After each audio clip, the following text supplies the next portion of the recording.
I'm going to talk a little bit about using Venn diagrams to help us illustrate some of these statements that have combinations of events and some of the probability rules we'll look at.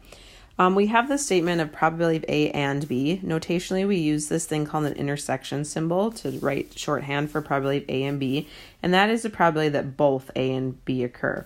Then we have the probability of A or B, which we use this U or union symbol, and that's the probability that either A or B, or it could be both, occur.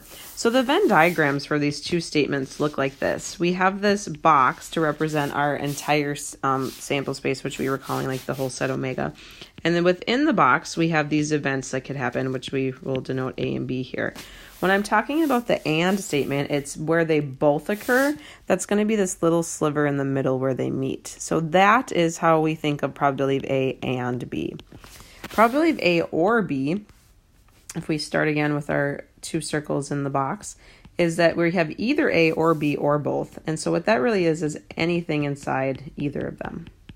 So that whole shaded area is the probability, or it's not really the probability yet. So that whole shaded area represents A or B. And then we'll be looking at finding these probabilities through different methods.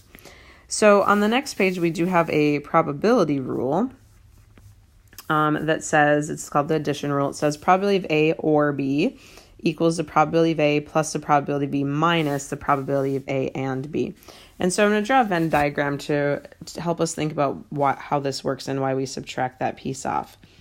So I want the probability of A or B, and what the formula says first is start with the probability of A. Okay, so we would think of just where A falls. Then we want to also look at the probability of B. So I'm adding to it the probability of B. That would be all of this. And we have shaded in now A or B. We have everything inside counted. But notice that this section in the middle was counted twice. So in simply adding probability of A plus probability of B, we're counting something twice and adding too much. What's that section in the middle that was counted twice? That's actually the probability of A and B. So we subtract that off so that what we're left with is everything inside there being counted once, and we're left with exactly the probability of A or B.